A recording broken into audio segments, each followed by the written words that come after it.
di dalam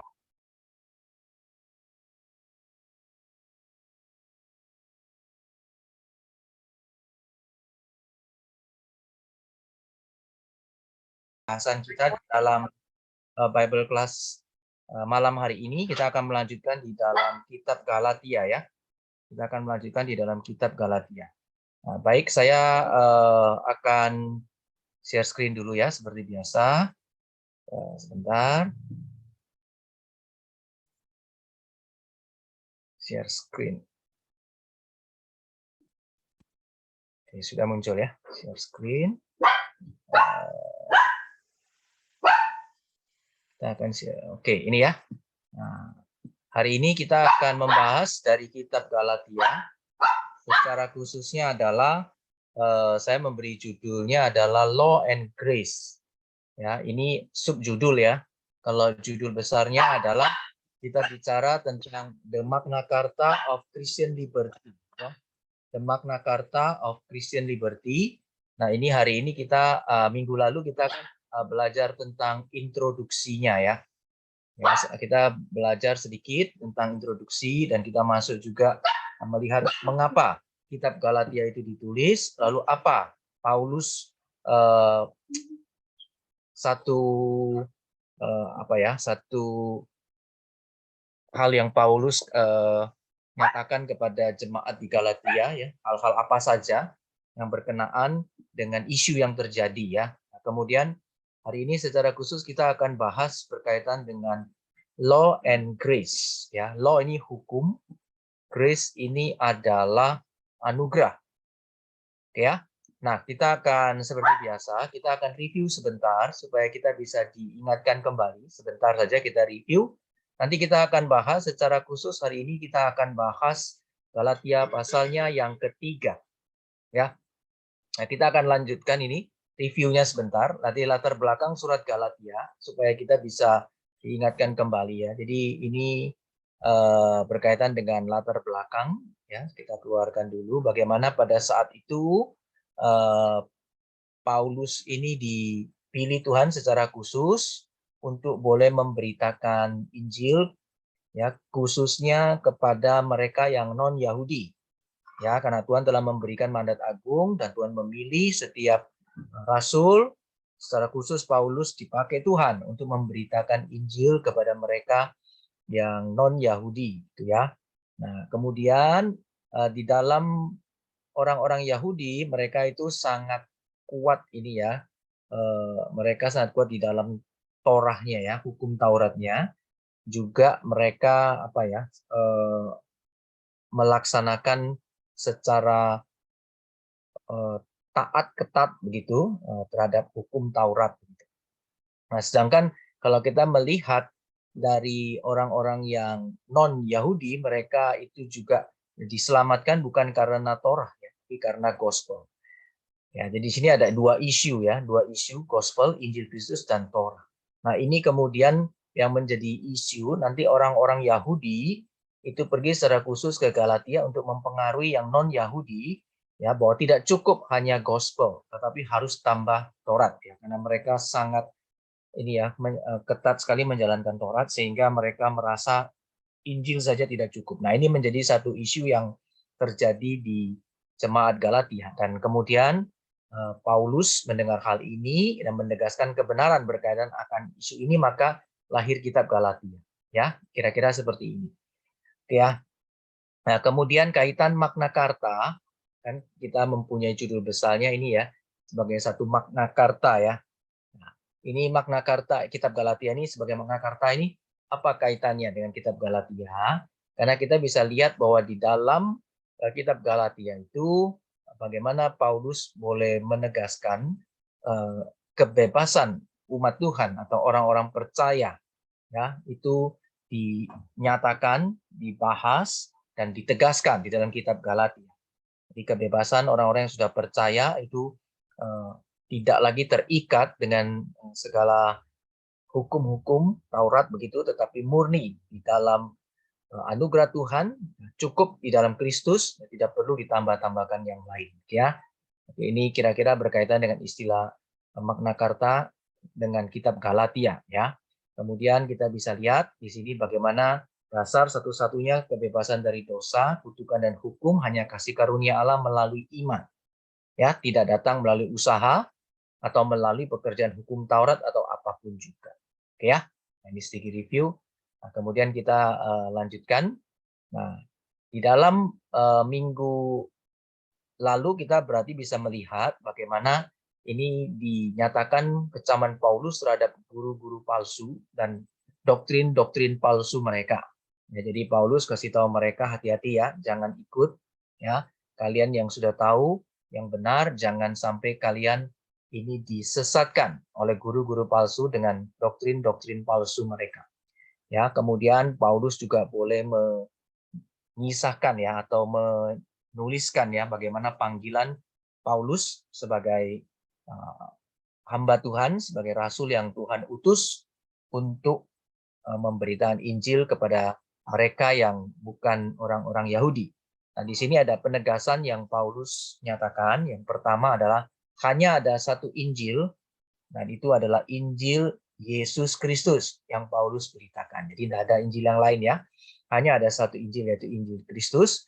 Kemudian Paulus tidak ditugaskan oleh manusia, tetapi menerima Injilnya melalui wahyu dari Yesus Kristus sendiri. Jadi Paulus menyatakan sendiri bagaimana pertemuannya dalam narasinya, di dalam kesaksian testimoninya, bagaimana Paulus menyatakan Tuhan menyatakan diri dalam perjalanannya ya mau menganiaya orang Kristen ya, secara khusus berarti di perjalanan ke Damsyik itu ya. Nah, bagaimana Allah sendiri memilih Paulus dan mengutus dia. Ya. Dan kemudian Injil yang Paulus beritakan yaitu Injil Yesus Kristus. Itu adalah satu-satunya jalan yang menuju kebebasan yang sejati. Jadi tidak diikat dan tidak ditambah dengan hal-hal apa lain termasuk hukum Taurat. Oke ya, ini sedikit review dari minggu lalu. Nah, sekarang kita akan masuk ya. Di dalam hari ini kita akan membahas Galatia, pasalnya yang ketiga. Ya.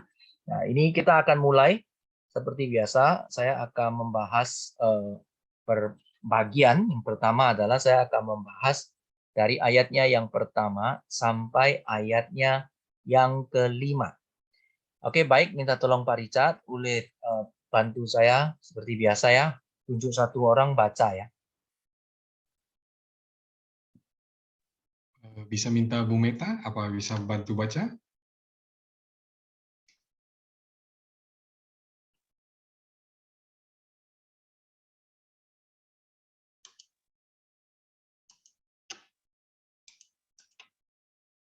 Ya, saya akan bacakan.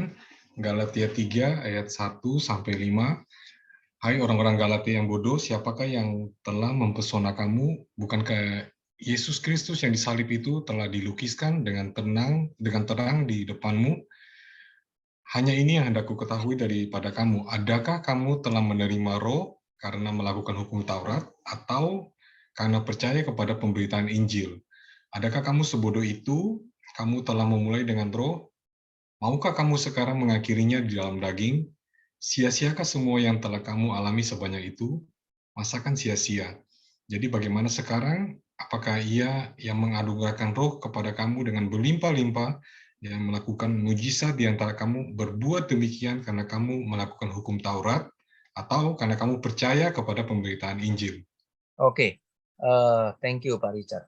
Ya, baik, kita akan sama-sama melihat di sini ya. Ini adalah pertanyaan-pertanyaan retorika ya. Kalau kita boleh perhatikan, Bapak Ibu sekalian, kita bisa lihat di sini ini adalah pertanyaan-pertanyaan retorika yang disampaikan di pasal 3 ini ya. Jadi Paulus memberikan pertanyaan ya. Ini ada beberapa pertanyaan. Siapakah yang mempesona kamu? Gitu ya. Kemudian, adakah kamu telah menerima Roh? Karena, ini poinnya di sini ya. Karena apa? Karena melakukan hukum Taurat. Ya. Kemudian, apakah kamu sebodoh itu? Kamu telah mulai dengan Roh, maukah kamu mengakhiri di dalam daging? Jadi ada perbandingan antara Roh dan daging. Ya. Kemudian, sia-siakah semua yang telah kamu alami sebanyak itu? Jadi bagaimana sekarang? Apakah ia menganugerahkan roh kepada kamu dengan berlimpah-limpah? Yang melakukan mujizat di antara kamu berbuat demikian karena kamu melakukan hukum Taurat, karena kamu melakukan hukum Taurat, atau karena kamu percaya. Ya, jadi di sini kita bisa melihat ya, ini semua pertanyaan-pertanyaan sebenarnya tidak membutuhkan jawaban karena pertanyaan ini adalah pertanyaan retorika yang sebenarnya pertanyaan itu sudah jelas. Arah Paulus memberikan satu style, ya, satu gaya teguran, ya, satu gaya penulisan yang bersifat juga menegur dan mengajak. Ya, tujuannya apa? Ini tujuannya adalah bagaimana Paulus ingin boleh mengajak ya jemaat daripada jemaat Galatia ini untuk apa? Dengan pertanyaan itu biasa membantu untuk berpikir gitu ya.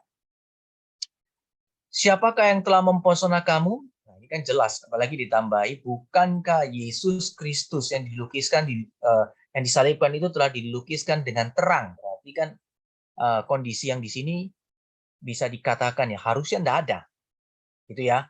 Kristus itu telah dinyatakan kepadamu dengan terang. Masa ada orang lain lagi ya yang boleh mempesona kamu? Harusnya jawabannya seharusnya tidak ada, ya. Kemudian, adakah kamu telah menerima roh karena melakukan hukum Taurat atau karena percaya? Nah, ini pertama kali diulang di sini kan satu kali ya. Satu kali. Nanti di ayat yang kedua ini ya. Kemudian ini sama ya. Apakah karena kamu melakukan hukum Taurat atau karena percaya? Ini berarti diulang lagi di sini kedua. Ini ya, dua kali. Nah, jadi kita bisa lihat. Di sini ada penekanan, setiap kali penekanan berarti ini penting. Dan sebenarnya jawabannya adalah karena percaya, bukan karena kita melakukan hukum Taurat. Nah, maka di antara dua pertanyaan ini, kita lihat sama-sama di sini. Di sini ya, dua ini kan ada tengah-tengah. Ini dikatakan ada perbandingan antara roh dan daging. Oke ya.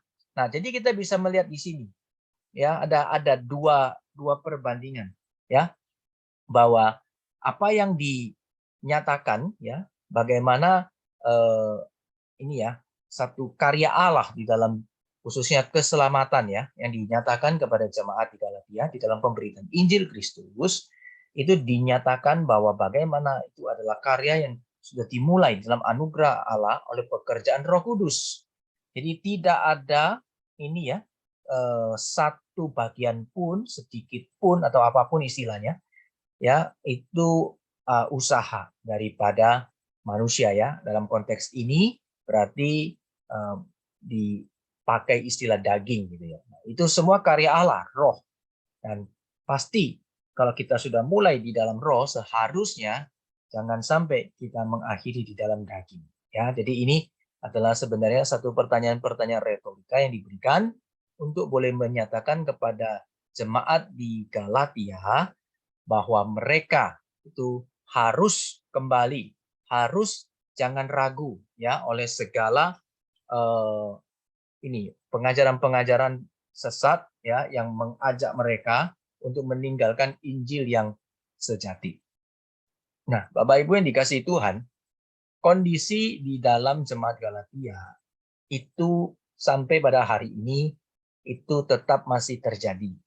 Karena setiap gereja Tuhan pasti akan di setiap zaman ya, selama gereja masih ada di tengah dunia ini, selama Tuhan Yesus belum datang kedua kali, maka seluruh umat Tuhan ya, seluruh jemaat Tuhan ya, itu pasti akan mengalami berbagai macam serangan secara khususnya itu berkaitan dengan iman mereka. Nah, kita harus dengan sangat ketat dalam hal ini adalah jangan digoncangkan, jangan disimpangkan dengan segala pemikiran-pemikiran yang menambahkan sesuatu kepada apa yang sudah dinyatakan oleh kitab suci. Ya, jadi belum ada revisi dan juga itu sudah cukup dan Tuhan nyatakan kepada kita dan kita menerima seluruh firman Alkitab itu sebagai firman Tuhan. Nah, kalau kita banyak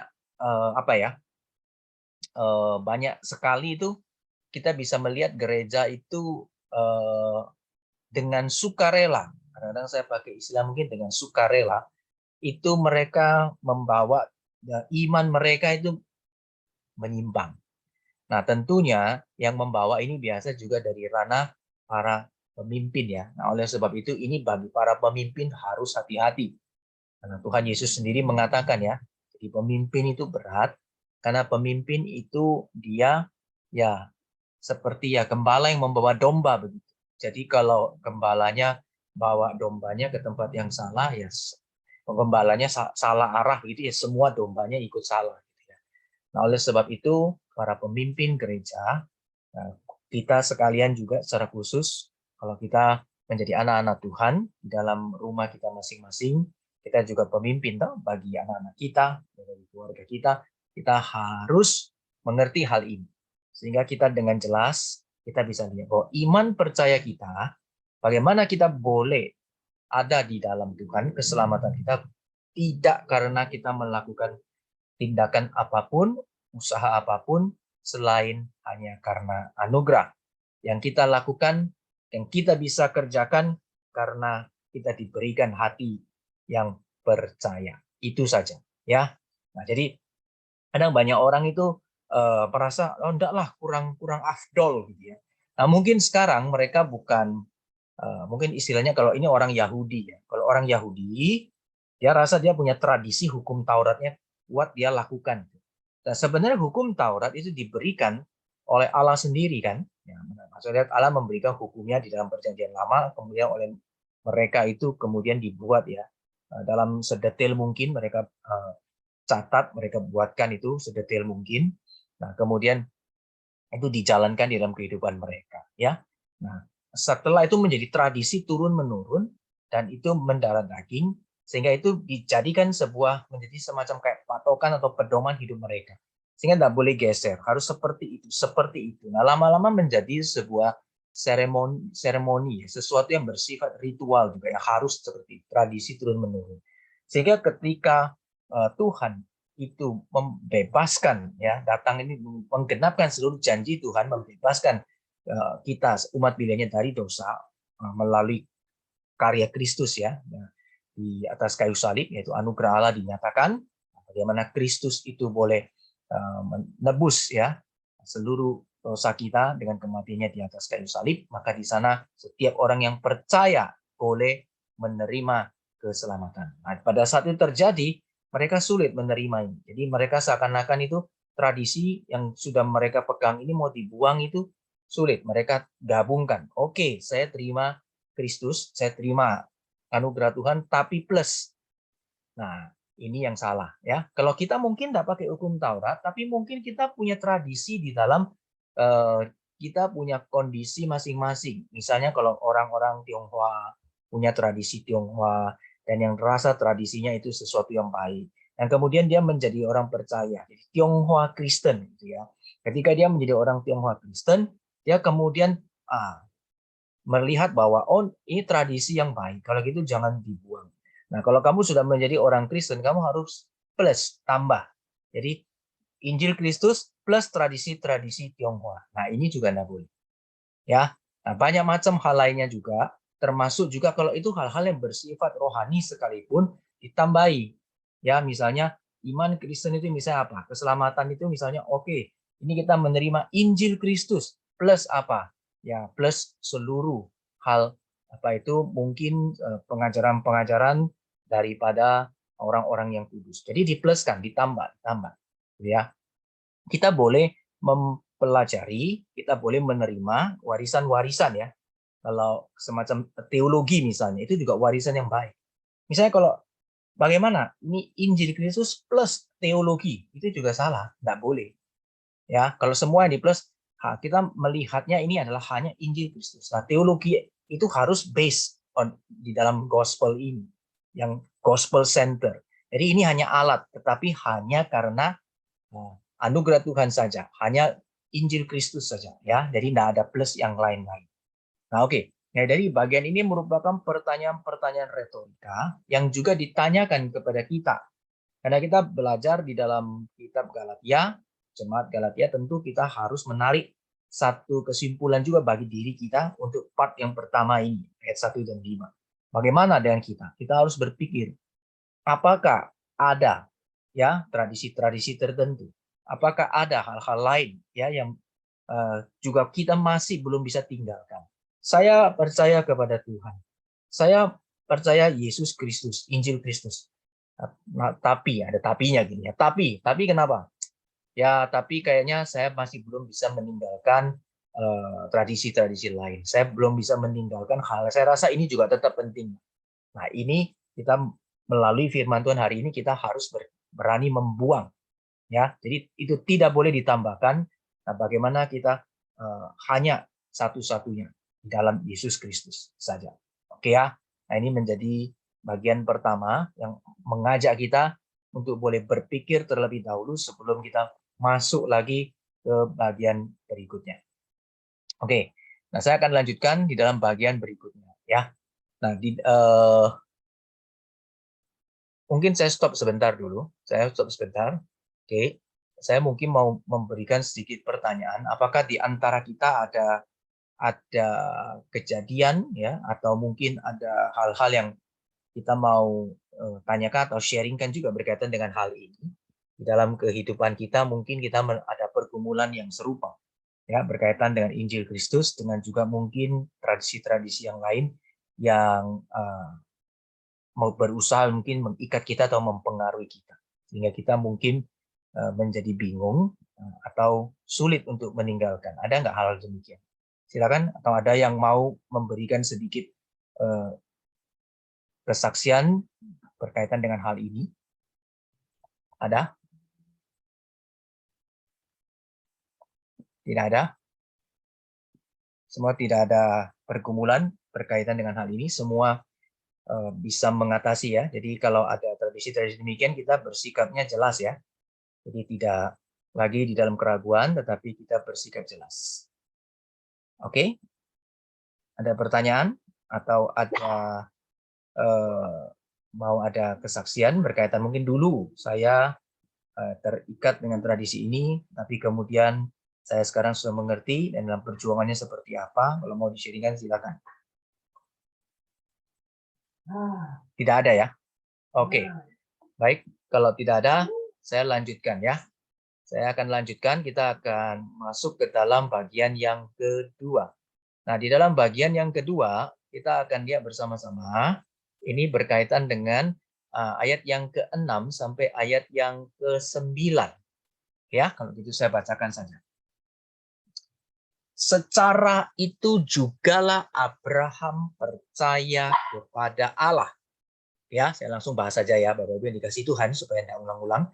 Jadi, setelah kita melihat bagian ini pertanyaan-pertanyaan retorika yang dituliskan oleh Rasul Paulus kepada jemaat orang-orang di Galatia. Ya. Ini tadi apa ya? Ada satu hal yang mungkin kelewatan yang saya mau tekankan lagi. Jadi ini Paulus juga berkata dengan cukup ini ya, cukup keras, yaitu istilah yang dipakai ya. Yaitu istilah apa? Orang Galatia yang bodoh ya. Jadi kalau Bapak Ibu lihat di sini, kita bisa lihat bagaimana Paulus di dalam bagian ini dia cukup keras sekali. Dia mengatakan sebentar. Ini ya, orang Galatia yang bodoh ini ya. Istilah bodoh. Satu ya. Kemudian ada lagi bodoh. Dua ya. Nah, jadi kita bisa lihat kalau kita itu ya sudah hidup di dalam Tuhan, kita sudah diselamatkan di dalam anugerah, tetapi kemudian kita masih saja tidak terima itu, dan kita merasa seluruh jerih payah kita, seluruh kebaikan kita ada tempatnya, itu dikatakan bodoh.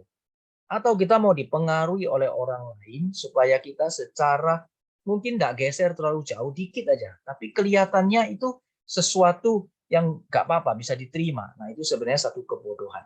Ya. Nah, baik. Nah, setelah ini Paulus nyatakan kepada mereka hal ini bahwa kamu jemaat Galatia bahwa kamu percaya itu bukan karena melakukan hukum Taurat, tetapi kamu boleh diselamatkan itu karena kamu percaya kepada pemberitaan Injil, maka dilanjutkan, secara itu jugalah Abraham percaya kepada Allah. Perhatikan ya, secara itu jugalah. Nah, ini kan perbandingan berarti ya, comparison ya. Secara itu jugalah sebelumnya yang di atas ya. Artinya gini, kalau kamu boleh menerima anugerah Tuhan itu melalui percaya, gitu ya. Percaya ini berarti faith, iman, ya, beriman kepada Tuhan. Tuhan kasih anugerah dan kamu merespon dengan percaya, tidak ada sedikit pun yang kamu boleh berikan, lakukan, gitu ya. Demikian juga Abraham, itu istilahnya kira-kira. Demikian juga Abraham. Nah, isu mereka itu melakukan Taurat ya, secara khusus nanti kita lihat orang-orang Yahudi itu pergi ke orang percaya, orang Kristen di Galatia yang bukan Yahudi, kasih tahu mereka kamu harus disunat, kira-kira gitu ya. Kamu harus disunat. Itu di dalam mereka punya tradisi ya, mereka punya Taurat, kalau kamu harus disunat, kalau enggak disunat kamu enggak sah, gitu ya. Iman percayamu enggak sah. Nah, ini kan yang salah. Paulus kasih tahu tidak. Sekarang Paulus lihat ya, itu Taurat itu yang menurunkan Taurat Allah itu pakai Nabi Musa. Tetapi kita bisa melihat Rasul Paulus menjawab mereka itu dengan mengajak mereka lihat bukan di Musa, tetapi melihat di malah di ini ya, forefather. Forefather itu berarti bapak yang pertama, gitu ya, bapak mereka, forefather mereka, yaitu Abraham. Ya, jadi nggak dilihat di Musanya. Musa itu Tuhan turunkan hukum Taurat melalui Musa. Ya, kemudian dari hukum Taurat itu mereka kemudian menjadi dasar dari seluruh ketaatan mereka dan seterusnya. Dan sampai waktu itu di Perjanjian Baru kepada jemaat Galatia, mereka memaksakan ya dalam hari ini mengajarkan supaya mereka itu melakukan sunat ya, baru mereka boleh menjadi orang percaya yang sah, kira-kira gitu. Nah, Abraham jawab menulis kepada orang Galatia itu tidak menjawab dengan Musa, tetapi membawa mereka melihat Abraham. Ya, jadi ini adalah satu tokoh yang muncul di dalam kitab Galatia adalah Abraham. Ya, secara itu jugalah Abraham percaya kepada Allah. Ya, isunya di dalam kitab Galatia ini banyak sekali kata percaya, ya. Kata percaya. Ya.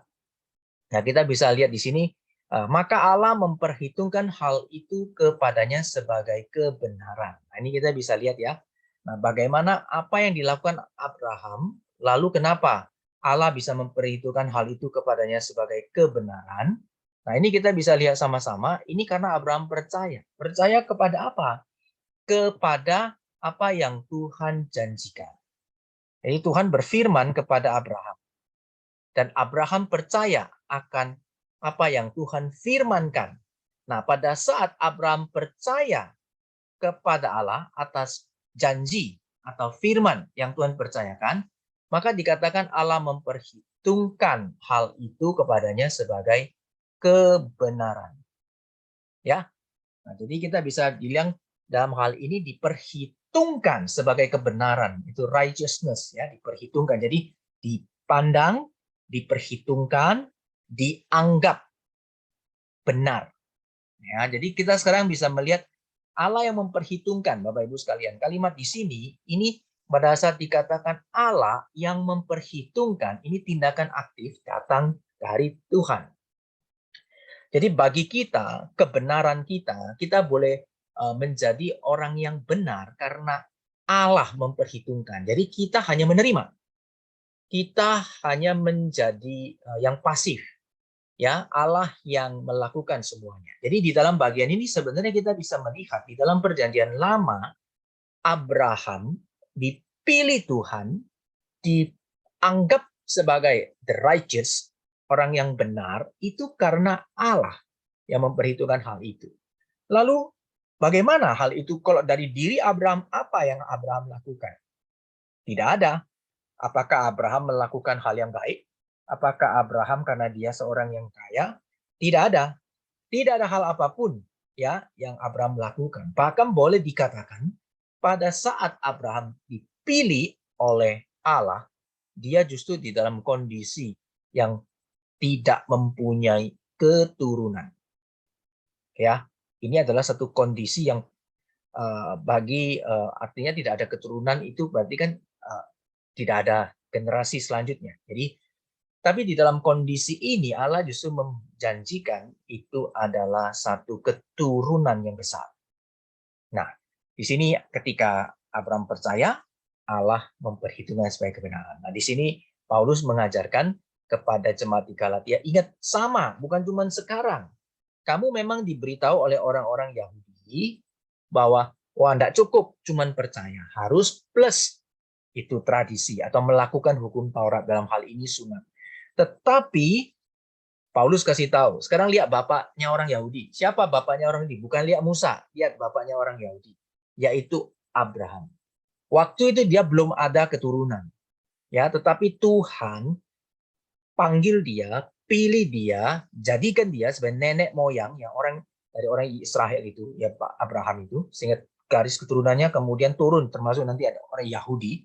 Itu bukan karena dia melakukan segala sesuatu, bahkan dia tidak bisa ada keturunan, tetapi dia menerima janji Tuhan. Ya, nah ini ada promise, ada janji Tuhan, dan dia percaya. Pada setiap percaya, Allah membenarkan dia.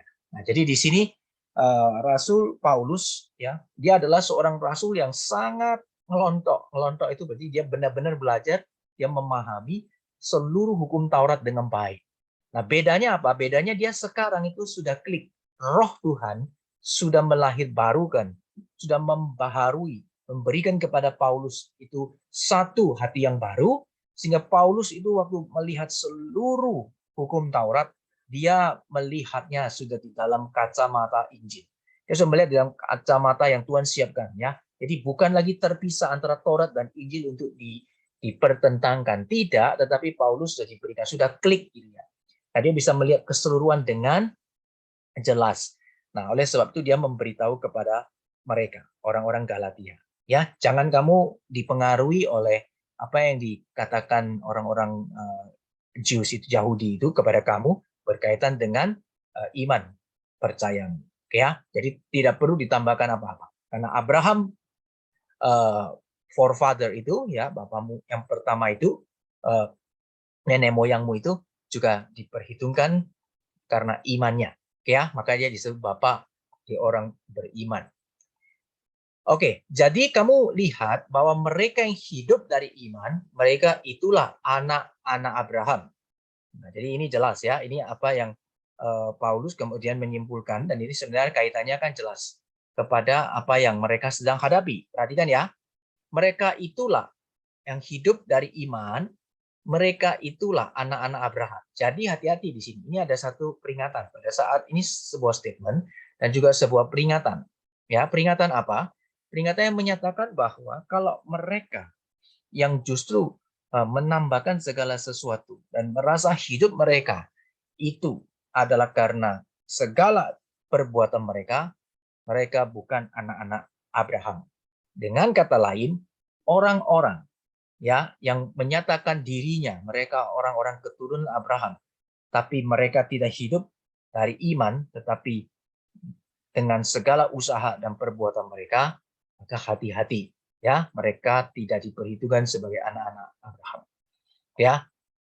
Nah, kitab suci yang sebelumnya mengetahui bahwa Allah membenarkan orang-orang bukan Yahudi oleh karena iman, ya, telah terlebih dahulu memberitakan Injil kepada Abraham. Olehmu segala bangsa akan diberkati.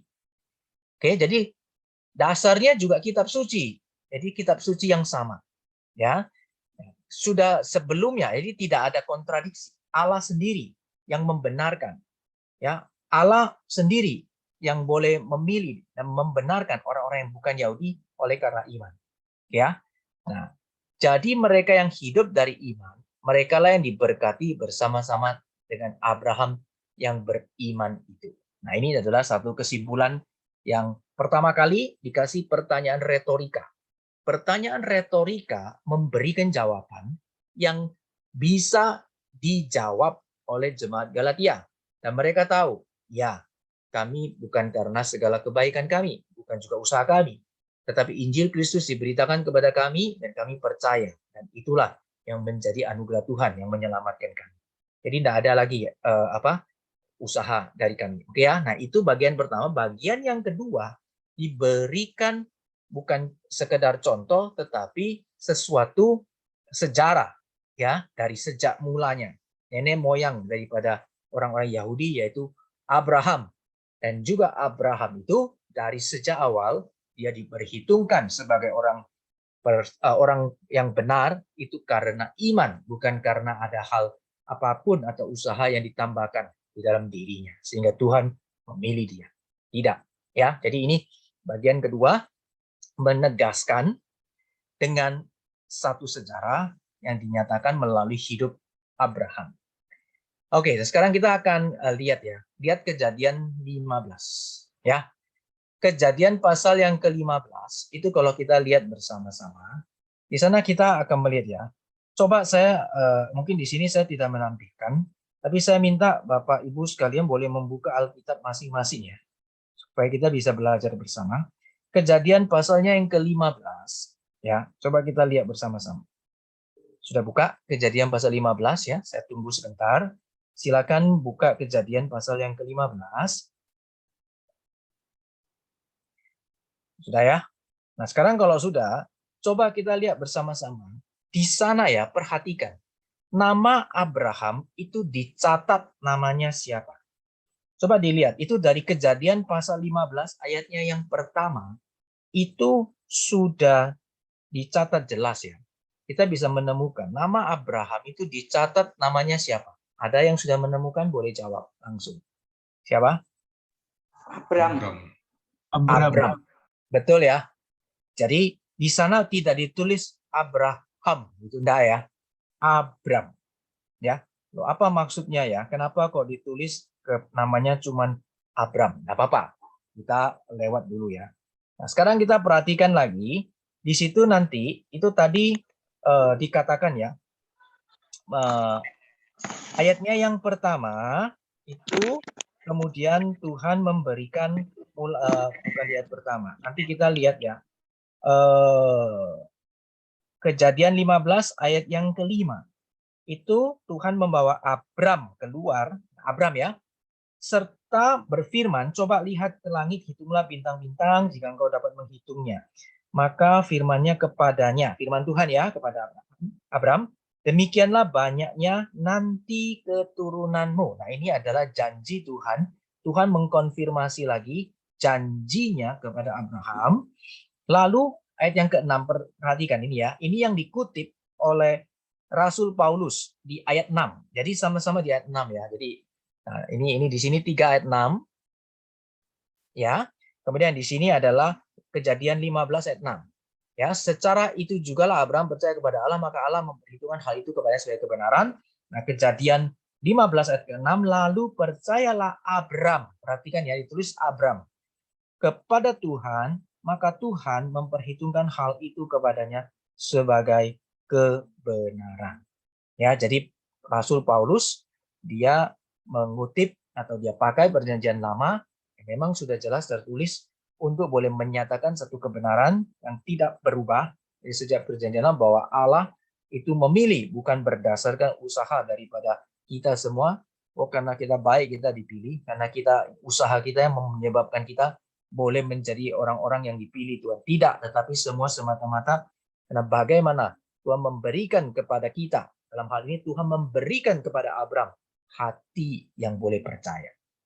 Nah, oleh sebab itu kita bisa percaya, kita jangan merasa itu kan karena saya. Banyak ada apa ya, teologi yang mengatakan bahwa percaya itu kan usaha kami, usaha manusia.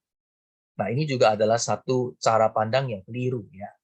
Kita harus bisa melihat kita sebagai manusia yang sudah jatuh di dalam dosa, kita tidak bisa berespon. Itu sebagai orang yang seperti orang yang sudah bukan cuma dying tapi die, mati ya. Jadi kita tidak bisa berespon. Nah, waktu kita bisa berespon karena Allah telah menghidupkan. Allah telah menyatakan anugerahnya, maka kita baru bisa respon. Nah, waktu kita bisa percaya. Nah, waktu Abram bisa percaya, itu karena Allah yang telah menanamkan, telah memberikan hati yang percaya itu. Ya, nah ketika diberikan hati yang percaya itu, nah itu yang dipakai. Ya, jadi hanya itu, bukan karena segala usaha. Hati yang percaya itu pun adalah usaha Allah, bukan usaha kita. Ya, nah jadi kita bisa memahami hal ini. Ya, perhatikan ya. Jadi kenapa nama Abram itu di sana dicatat belum Abraham? Ya, kita lanjut ya. Sekarang saya mau lihat sebelum menjawab ini kita lihat Kejadian 17. Yuk kita lihat Kejadian 17. Nah ini Paulus sudah mulai masuk di dalam isu yang ada terjadi di dalam jemaat di Galatia, yaitu berkaitan dengan sunat. Ya, ini kita kok lihat di sana peristiwa apa? Ini jelas peristiwanya ditulis adalah peristiwa sunat. Oke ya. Nah sekarang kita lihat ya. Perhatikan di sini ayat yang pertama ya. Kejadian 17 ayatnya yang pertama. Ketika Abram, masih namanya Abram ya. Abram ya. Jadi Kejadian 17 itu Abram berumur 99 tahun. Ya, itu namanya masih dipanggil Abram. Ketika Abram berumur 99 tahun, Tuhan menampakkan diri kepada Abram dan berfirman kepadanya, ya, akulah Allah yang Maha Kuasa, hiduplah di hadapanku dengan tidak bercela, aku akan mengadakan perjanjian antara aku dan engkau akan membuat engkau sangat banyak. Jadi Tuhan mengulangi lagi janjinya ya. Nah, kemudian lalu sujudlah Abram dan Allah berfirman kepadanya, dari pihakku inilah perjanjianku dengan engkau, engkau akan menjadi bapa sejumlah bangsa yang sejumlah besar bangsa. Karena itu namamu bukan lagi Abram, melainkan Abraham. Oke ya. Namamu bukan lagi Abram, melainkan Abraham. Kenapa ada Ham? Ya, karena engkau telah kutetapkan ya menjadi bapa sejumlah besar bangsa. Jelas ya. Nah, jadi waktu dicatat, waktu ini Paulus waktu tulis di ayat yang ke-6, demikian jugalah Abraham. Nah, pada saat itu Paulus mau kasih tahu itu sudah digenapi. Apa yang Allah beritahu kepada yang dinyatakan di dalam Kejadian itu Allah telah genapi hari ini. Kalian ini loh menjadi anak-anak Abraham. Karena Tuhan telah menjanjikan itu ya, satu janji Tuhan kepada Abraham bahwa dia akan dijadikan bapa dari sejumlah besar bangsa. Jadi namanya bukan lagi Abram, tetapi Abraham. Oke ya. Dan seterusnya kita lihat. Nah, nanti perjanjiannya itu yang diberikan apa? Nah, perjanjiannya itu adalah sunat. Ya, perjanjian sunat. Sekarang kita lihat bersama-sama. Ya, ayat yang ke-10, Kejadian 17 ayat yang ke-10 ya. Inilah perjanjianku yang harus kamu pegang, perjanjian antara aku dan kamu serta keturunanmu. Yaitu setiap laki-laki di antara kamu harus disunat dan seterusnya. Lalu kita lihat sama-sama nanti di bagian yang ayatnya yang ini. Kita lihat ya. Nanti di ayatnya kita lihat ayat 24. Ayat 24 ya, kita lihat Kejadian 17 ayat 24. Abraham, nah jadi ini sudah disebut Abraham ya, sejak itu disebut Abraham. Ayat 24, Abraham berumur 99 tahun ketika dikerat kulit katanya. Jadi umur 99 tahun baru Abraham disunat. Nah, jadi kita bisa melihat bersama-sama apa ada signifikansinya, pentingnya, kaitannya dengan Paulus menyebut hal ini kepada jemaat Galatia. Yang pertama, ini ketika hal ini dituliskan, maka Allah memperhitungkan hal itu kepadanya sebagai kebenaran, itu adalah di Kejadian pasal yang ke-15. Perhatikan ya, maka Allah memperhitungkan hal itu kepadanya sebagai kebenaran. Itu Kejadian 15. Nah, waktu Kejadian yang ke-15, hal itu diperhitungkan kepadanya. Ingat, Abraham waktu itu belum, ya Tuhan belum berikan kepada dia satu perintah kamu harus disunat. Jadi Abraham waktu menerima hal ini dia belum disunat, dia tidak disunat, ya. Nah, jadi hal ini dia sudah dihitung sebagai kebenaran. Nah, apa yang dinyatakan misalnya sunat itu untuk apa? Apakah sunat itu menyelamatkan? Apakah sunat itu yang menyebabkan dia menjadi orang yang dipilih? Tidak. Nah, Paulus mau kasih tahu, bukan ya. Nah, itu sunat itu hanya sebagai sebuah tanda saja. Kamu sudah tak pilih, nah sekarang sebagai tandanya disunat. Ya. Nah, jadi jangan justru pakai tanda ini untuk menyatakan bahwa ini yang akan menyelamatkan. Oke ya. Nah, jadi kita bisa lihat sama-sama. Dengan bagian ini kita melihat pelan-pelan seperti ini, kita bisa melihat bahwa apa yang penting, apa yang core, apa yang inti, dan kita tidak menggantikannya dengan yang lain ya, yang tidak inti. Ya, intinya itu adalah karena iman saja, ya karena karena percaya saja, ya. Jadi tidak ada bagian daripada usaha kita, ya.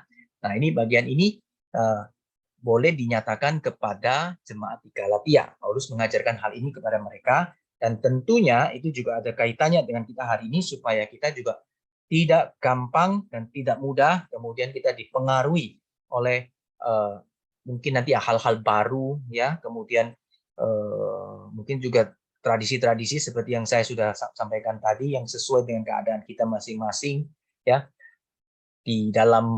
mungkin di dalam kita punya budaya masing-masing, ya, sehingga kita boleh melihat bagaimana kita setia hanya kepada Injil Kristus saja, ya, karena yang menyelamatkan itu bukan usaha kita, tetapi itu semua adalah karya Allah. Kita menerima anugerah dari Allah saja di dalam Kristus. Oke ya. Nah, sekarang saya mau tanya, kalau di dalam zamannya ini perjanjian lama, ya, waktu Tuhan telah menyelamatkan Abraham, telah memilih Abraham karena Abraham percaya, artinya juga karena anugerah Allah. Lalu kemudian Tuhan memberikan ini, ya, memerintahkan Abraham ada sebuah tanda lah, ya, kamu sudah tak pilih seluruh kaummu, ya, seluruh orang-orangmu tak pilih, kasih tanda itu sunat. Maka di dalam kondisi kita di dalam perjanjian baru, ya, apakah ada tanda juga bagi kita orang percaya? Kalau kita adalah orang-orang yang sudah percaya kepada Allah, ada tanda nggak? Ada yang mau coba jawab? Apa? Dibaptis. Iya. Siapa ini yang jawab? Ini Bu Mincin ya? Iya. Oh iya, thank you Bu Mincin. Betul ya. Jadi kita sekarang kalau sudah percaya, tandanya kita dibaptis. Oke ya. Nah, tapi saya mau tanya, kalau gitu dibaptis itu menyelamatkan nggak?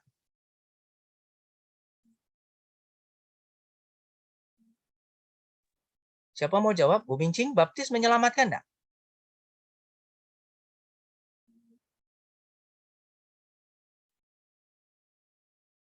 Kalau kita sudah percaya nih, sudah percaya Tuhan, waduh, tapi ternyata tidak sempat dibaptis, terus Tuhan panggil. Apakah kita tetap menjadi umat Tuhan? Atau, wah, sayang ya, belum dibaptis, sudah dipanggil pulang, eman-eman. Akhirnya dia bukan umat pilihan Tuhan.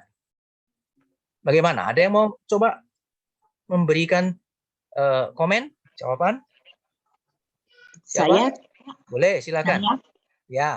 Baptis bukan baptis yang menyelamatkan, tapi percaya kepada Tuhan Yesus, ya, menerima Tuhan Yesus sebagai juru selamat. Jadi kalau sudah percaya Tuhan, ada seorang percaya Tuhan, tapi belum sempat dibaptis, sudah dipanggil Tuhan, dia selamat nggak? Selamat. Selamat ya.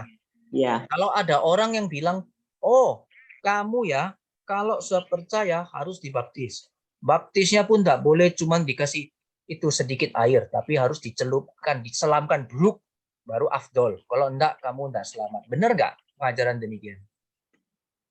Enggak. Enggak benar. Ya, jelas ya Bapak Ibu yang dikasih Tuhan. Thank you, Bu Endang. Jadi kita bisa melihat ya, waktu kita sudah bisa melihat seluruh prinsip firman Tuhan yang diajarkan, itu sebenarnya dari perjanjian lama, sampai perjanjian baru, itu tidak ada yang bertentangan. Ya, perjanjian baru itu menggenapi apa yang sudah dinyatakan di dalam perjanjian lama. Jadi ketika Tuhan memberikan janjinya kepada Abraham dan dia dirubah nama yang menjadi Abraham karena Tuhan memang mau menggenapi dan memakai Abraham menjadi Abraham itu menjadi nanti dia jadi berkat bagi bangsa yang besar, nanti akan digenapinya dalam perjanjian baru di dalam Kristus. Dan ketika di dalam Kristus seluruh bangsa itu boleh menjadi umat Tuhan. Ya, Tuhan memilih berbagai bangsa. Tidak lagi hanya menjadi orang satu bangsa Yahudi saja, tetapi menjadi berbagai suku bangsa boleh datang kepada Tuhan. karena anugerah Tuhan. Nah, jadi tidak ada hal yang ditambahkan ya. Jadi semua karena anugerah Tuhan dan tidak ada usaha kita sama sekali. Ya. Nah, sehingga waktu demikian kita tahu, oh kalau Tuhan memerintahkan kita kalau dulu tandanya disunat, sekarang bukan lagi disunat, tetapi sudah diganti menjadi baptisan. Nah, baptisan ini tidak menyelamatkan. Baptisan ini hanya tanda. Kita sudah percaya, kita memproklamirkan, kita menyatakan iman kita di hadapan umat Tuhan yang lain, keluarga besar di dalam kerajaan Allah. Itu kita bersyukur bersama. Ya, seperti itu. Ya. Nah, bahkan kalau ada orang-orang yang sampai mendetailkan ya, baptisannya harus yang dimasukkan ke dalam itu apa? Kalau perlu bukan cuma kolam, tapi sungai. Sungainya pun harus Yordan, ya, dan seterusnya. Itu baru yang afdol atau yang sah, itu baru selamat. Itu semua ajaran yang salah. Kita harus berani tegas, ya. Tidak peduli yang menyampaikannya itu mau Bapak Pendeta sekalipun dan seterusnya, kita harus lebih setia kepada firman Tuhan dan Alkitab. Ya. Baik, ini kita bisa lihat bersama-sama. Ini adalah bagian yang kedua. Ya, ayat 6 sampai yang ke-9. Oke, stop share dulu. Ada pertanyaan atau ada hal-hal yang ingin di-sharingkan, boleh. Ada yang mau bertanya? Saya mau bertanya. Ya, silakan. Saya pernah lihat itu kan istilahnya sekarang kan orang yang pindah agama gitu, Pak. Tapi dia bilangnya itu dia ikut Nabi Isa. Tapi dia bukan Kristen. Dia mengaku dia bukan Kristen, tapi dia mengikut Nabi Isa. Karena waktu dulu Nabi Isa datang kan nggak bawa agama, katanya gitu. Itu betul apa enggak? Ya. Oke, sebelum dijawab biar seru, siapa yang mau menanggapi? Ya. Silakan, saya kasih kesempatan. Ada yang mau coba menanggapi? Kita sudah, ini kan sudah saya perjanjian baru ya. Paling tidak kita sudah ikut juga yang Injil kan ya. Dan juga di dalam perjanjian lama sebagian besar kita sudah ikut di dalam Bible Class. Coba memberikan pendapat. Bagaimana kalau demikian? Ada? Siapa saja? Nggak, jangan tunggu-tunggu. Ada yang coba? Kalau salah nggak apa-apa juga ya. Silakan memberikan pendapat. Nanti kalau salah kan kita bisa ada koreksi. Tapi silakan. Siapa mau memberikan pendapat? Bagaimana?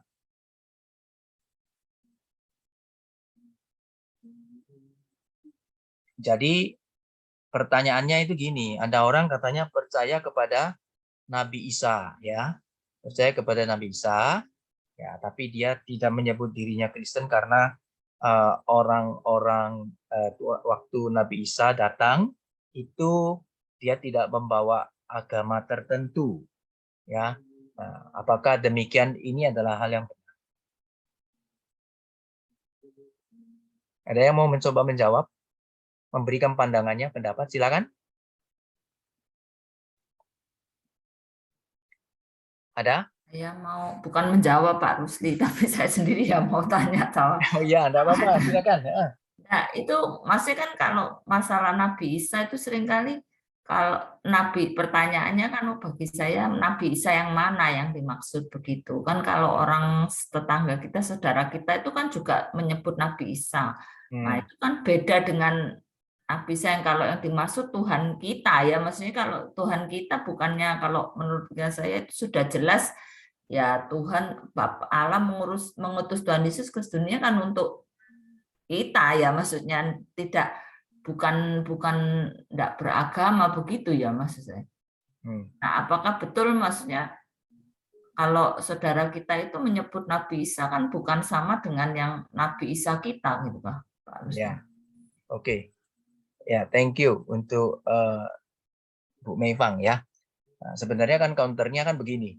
Kalau ini dijawab, misalnya Nabi Isa dulu yang mana? Kalau itu bukan Nabi Isa yang sama, sebenarnya jawabannya sudah menjawab juga pertanyaan daripada Ibu Endang ya. Kalau Nabi Isanya yang mana dulu? Kalau Nabi Isanya itu sama enggak? Kalau tidak sama, ya berarti kan sudah artinya ya itu menjawab pertanyaan yang Bu Endang tadi ya, bahwa Nabi Isanya sendiri juga berbeda. Kita mesti hati-hati. Jangankan kita bicara soal Nabi Isa. Tuhan Yesus saja berkata, istilah ya yang dipakai Nabi Isa. Tuhan Yesus saja berkata, kita mesti hati-hati. Di akhir zaman, itu nanti akan muncul macam-macam orang, termasuk di dalamnya ajaran ya, akan mengatakan Yesus ada di sini, Yesus ada di sana, dan seterusnya. Nah, Tuhan mengatakan mesti hati-hati. Kita mesti dengan sungguh-sungguh lihat. Ya, khususnya secara khusus itu berkaitan, kalau yang ini ada kaitan memang eskatologi ya. Kalau dia mengatakan Yesus sudah datang, kemudian Tuhan Yesus sendiri mengatakan bahwa tidak ada seorang pun yang tahu, termasuk anak manusia ini tidak tahu, tetapi orang mengatakan Yesus di sana, Yesus di sini, ya kita mesti setia kepada kitab suci. Jadi artinya itu jelas salah. Ya, oke, baik. Jadi kita bisa melihat bersama-sama ya. Memang di dalam bagian ini ya, Nabi Isa itu ada apa namanya, yang dinyatakan di dalam kitab lain begitu ya. Nabi Isa itu sebenarnya yang dinyatakan di sana itu berbeda dengan apa yang dinyatakan di dalam kitab suci ya, Tuhan Yesus gitu ya, Yesus Kristus. Itu ada yang memberikan satu penjelasan yang menyatakan bahwa khususnya mereka yang belajar di dalam ini ya, mempelajari kitab di dalam Islamologi itu ya, ada mengatakan bahwa sebenarnya itu yang dinyatakan itu kalau dipelajari secara runtut yang dimaksud berbeda dengan apa yang dinyatakan di dalam Alkitab, yaitu Yesus Kristus gitu ya. Jadi bukan orang yang sama karena beda ya.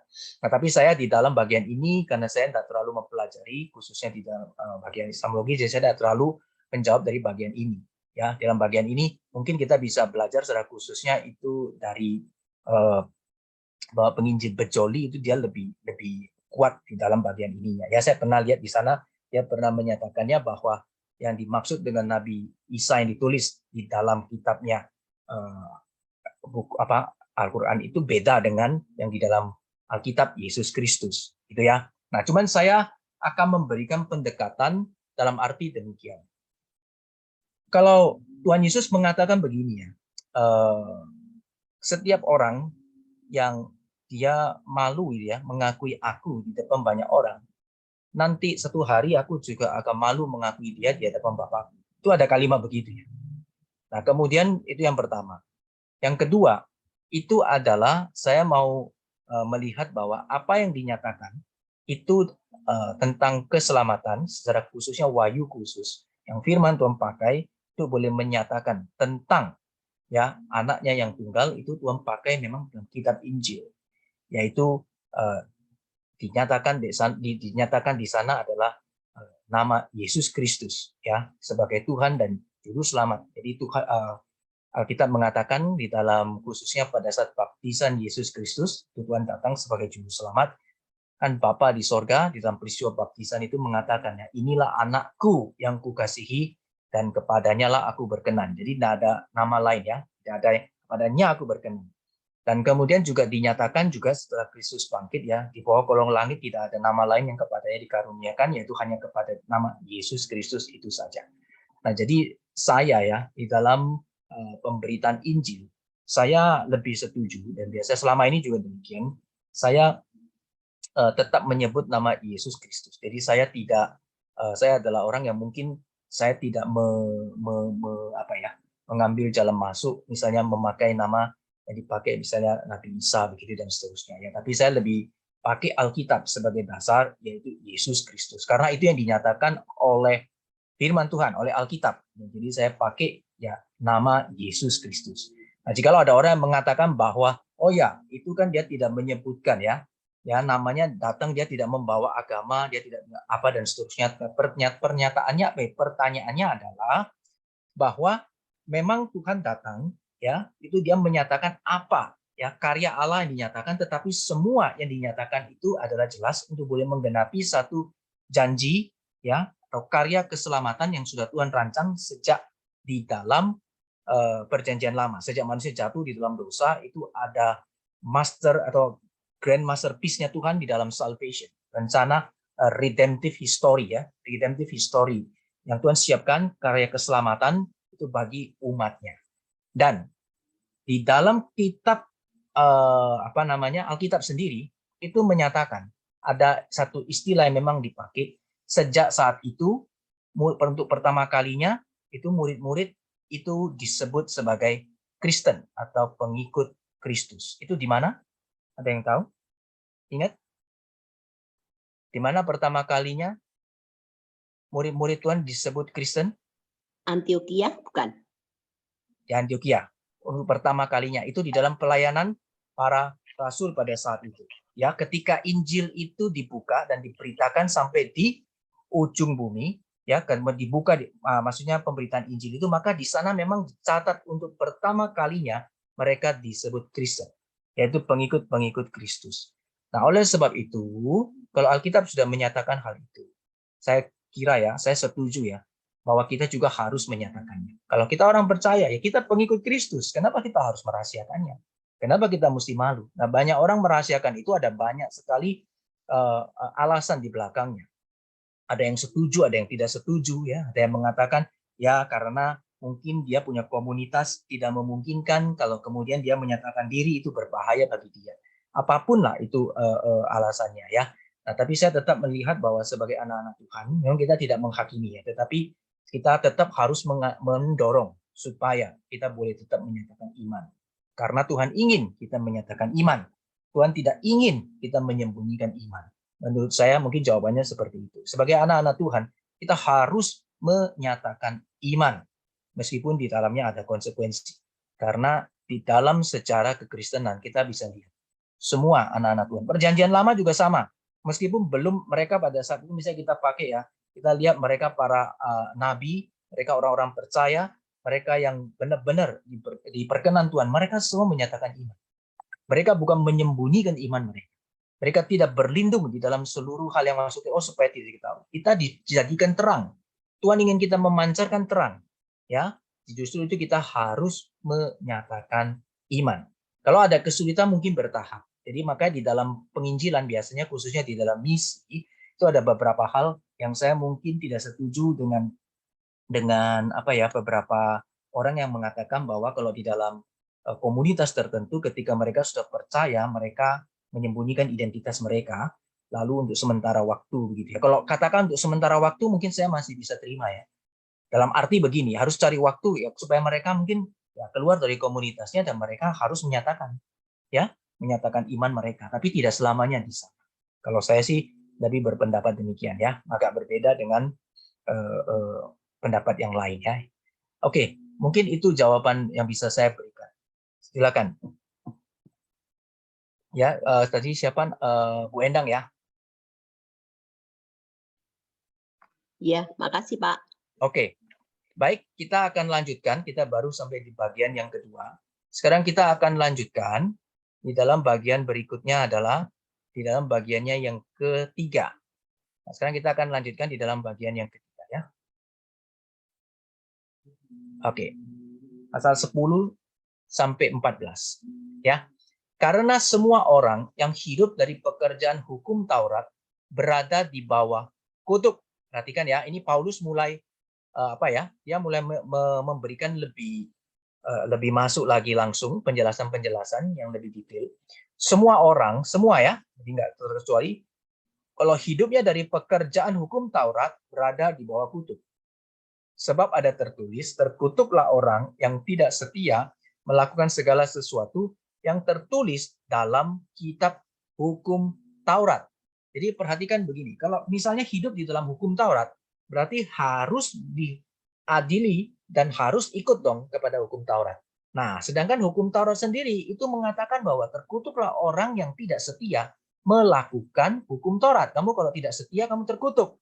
Maka harus lakukan semua yang ditulis di dalam hukum Taurat 100%. Nggak boleh kurang ya. Ini berarti kan harusnya begini ya, 100% dong. Kalau misalnya nggak melakukan persis 100%, ya lu mesti terkutuk. Kan begitu. Nah, oleh sebab itu pertanyaannya, apakah bisa semua orang melakukan 100% yang diberikan di dalam hukum Taurat? Allah memberikan hukumnya. Dan ketika Allah memberikan hukumnya, itu harus dipenuhi 100%. Salah sedikit, itu langsung sudah terkutuk. Bisa jelas ya?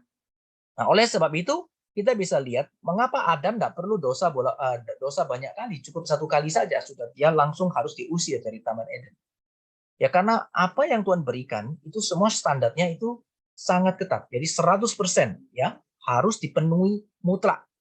Nah, kalau kita mau pakai standar hukum Taurat, itu berarti hukum Taurat sendiri sudah dinyatakan bahwa kamu harus taat 100% baru kamu bisa. Kalau tidak ya kamu terkutuk.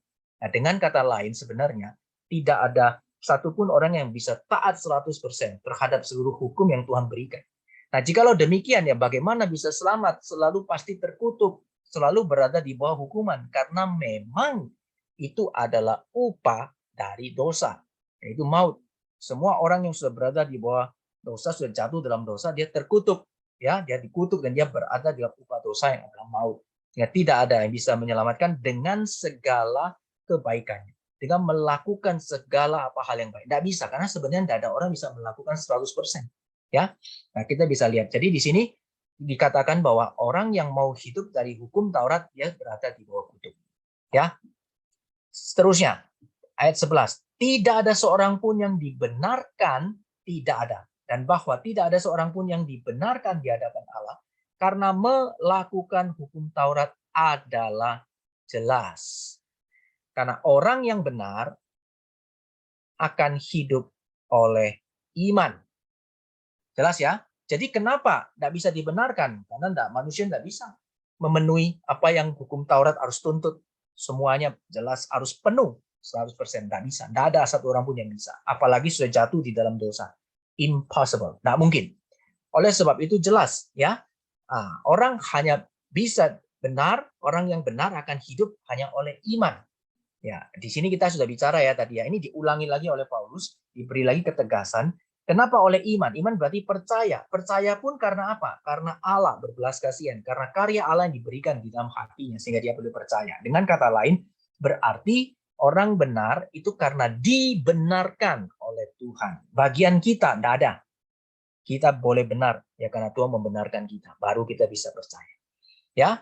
Nah, dasar hukum Taurat Paulus sudah menyatakan bukan iman, melainkan siapa yang melakukannya. Jelas ya? Ini dasar hukum Taurat bukan iman. Bukan iman loh ya. Ya. Jadi melakukan apa? Melainkan siapa yang melakukannya akan hidup karenanya. Jadi dasarnya itu kamu harus melakukan persis. Tidak boleh sampai menyimpang. Kalau tidak, ya kamu tidak bisa. Ya. Jadi di sini kita bisa lihat dasar hukum Taurat bukan iman. Jadi oleh sebab itu, ini adalah satu hal yang mustahil. Oke. Nah, Kristus telah menebus kita. Jadi perhatikan di sini ada melihat ya. Dari ini bicara hukum Taurat, bagaimana hukum Taurat menuntut semua itu harus dilakukan persis, penuh 100%. Dan dasar hukum Taurat bukan iman. Sekarang masuk kepada Kristus. Kristus telah menebus kita dari kutuk hukum Taurat dengan jalan menjadi kutuk karena kita. Oke ya. Nah, jadi ini cara Allah. Apa yang Tuhan lakukan? Yaitu bagaimana mengutus anaknya yang tunggal, Tuhan datang menggenapi apa yang harusnya itu boleh menyelamatkan umat pilihannya. Maka Kristus datang dengan jalan dia menanggung seluruh dosa kita, menjadi kutuk. Ya, sehingga kemudian ia boleh membayar seluruh utang dosa kita. Nah, oleh sebab itu, Yesus Kristus telah membuat ini. Ini dikerjakan, ini adalah rencana Allah. Kristus melaksanakan rencana Allah ini supaya di dalam Kristus berkat Abraham, nah ini kaitannya dan yang tadi ya diciptakan Abraham itu, supaya mungkin, supaya bisa, supaya kemudian sampai kepada bangsa-bangsa lain yang bukan Yahudi itu ya, jadi kepada bangsa-bangsa lain ini bisa tergenapi. Nah, sehingga oleh iman, nah iman ini berarti dengan percaya. Sekali lagi ini adalah karya Tuhan, karya Allah. Oleh iman kita menerima roh yang telah dijanjikan itu. Oke ya. Nah, Bapak Ibu yang dikasihi Tuhan, setelah kita melihat secara pelan-pelan gitu ya, dijelaskan satu persatu. Nah, waktu kita melihat lagi bagian ini membuat kita boleh lebih memahami dan lebih mengerti bagaimana sebenarnya apa yang Tuhan janjikan ya dengan memilih Abram dan kemudian Tuhan ganti namanya menjadi Abraham karena dia nanti yang Tuhan mau pakai ya pakai dia boleh kemudian itu melalui dia dan keturunannya itu boleh berkat Tuhan ini sampai kepada segala suku bangsa ya bangsa-bangsa lain dan itu nanti digenapinya adalah hanya mungkin bisa dilakukan itu ketika Kristus datang dan bagaimana ia menanggung segala hukuman dosa kita dengan menjadi kutuk mati di atas kayu salib, maka orang-orang ya yang boleh percaya akan karya Allah ini, yang percaya Yesus Kristus yang ditetapkan sebagai Tuhan dan Juru Selamat, mereka yang boleh diselamatkan. Nah, di bagian ini maka Yohanes 3 ayat 16 menjadi satu hal yang sangat jelas dinyatakan. Ya, karena begitu besar kasih Allah akan dunia ini dan seterusnya. Ya, kita bilang karena begitu besar kasih Allah akan dunia ini sehingga Ia mengutus anaknya yang tunggal dan seterusnya. Jadi kita bisa melihat di sini bagaimana karya Allah itu boleh digenapi dalam diri Yesus Kristus, dan kemudian melalui Yesus Kristus setiap orang di dalam anugerah Tuhan ini boleh dipanggil masuk sehingga mereka boleh percaya akan karya Allah ini dan mereka boleh menerima roh yang dijanjikannya itu, yaitu menjadi umat pilihan Tuhan. Nah, jadi di dalam Galatia bagian yang ketiga ini 10 sampai 14 kita bisa melihat bagaimana sebenarnya Paulus mau mengatakan kepada orang-orang di Galatia ya bahwa yang hukum Taurat, kalau kamu mau memilih hukum Taurat, maka kamu harus bisa melakukan 100%. Nah, tetapi untuk melakukan 100% itu adalah hal yang tidak mungkin atau mustahil karena manusia sudah jatuh di dalam dosa. Oleh sebab itu, dasar hukum Taurat bukan iman. Karena bukan iman, maka tidak bisa ada orang yang bisa dibenarkan. Karena tidak ada seorang pun yang benar di hadapan Tuhan. Paulus mengatakan dalam Roma, semua orang sudah berdosa. Tidak ada pun seorang yang benar di hadapan Tuhan. Nah, oleh sebab itu, satu-satunya manusia bisa diselamatkan, Allah itu sudah sudah siapkan rencana segala sesuatu dari pertama kali Allah yang berinisiatif. Dengan cara Allah, nah Allah menyatakan anugerah itu, dan orang yang dipilih Tuhan hanya bisa responnya melalui iman. Dan ingat, iman itu sendiri, sekali lagi ya, iman itu sendiri bukan usaha kita. Iman itu sendiri pun adalah the gift of God, ya, adalah karunia Allah. Karena Dia telah memberikan kita hati yang baru, hati yang taat, sehingga kita boleh berespon kepada Tuhan. Oke ya, jadi bagian ini sudah semakin jelas. Nah, bagaimana Paulus membawa mereka melihat kepada Kristus.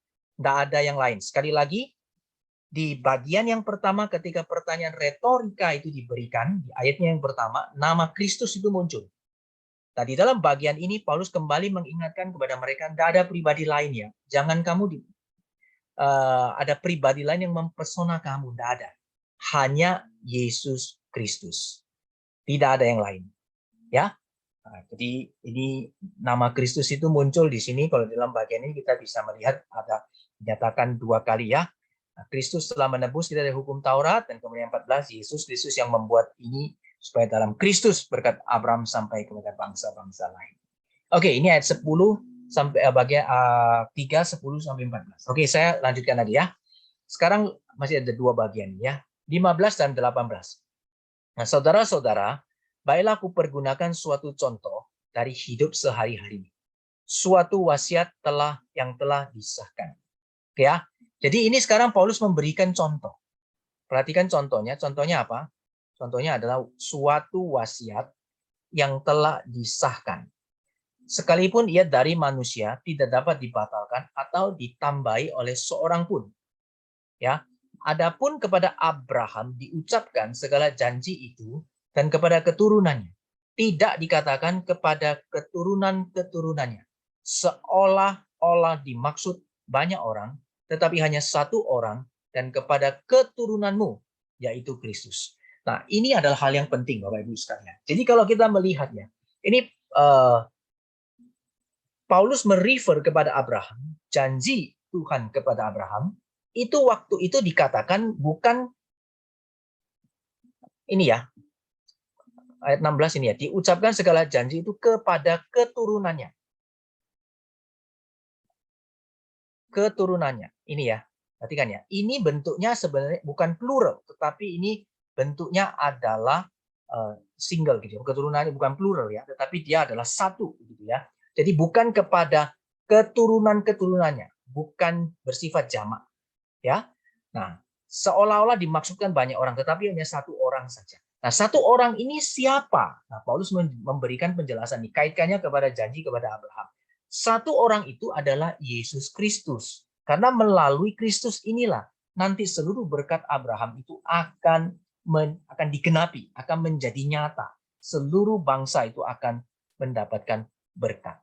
Ya, jadi di sini adalah satu hal penting yang kita bisa lihat kaitannya janji Allah kepada Abraham itu ya, berkaitan melalui keturunannya seluruh kaum bangsa akan menjadi berkat, ya, mendapatkan berkat. Ini keturunannya di sini dimaksudkan bentuknya adalah bersifat tunggal atau satu, ya, bukan kepada keturunan-keturunannya.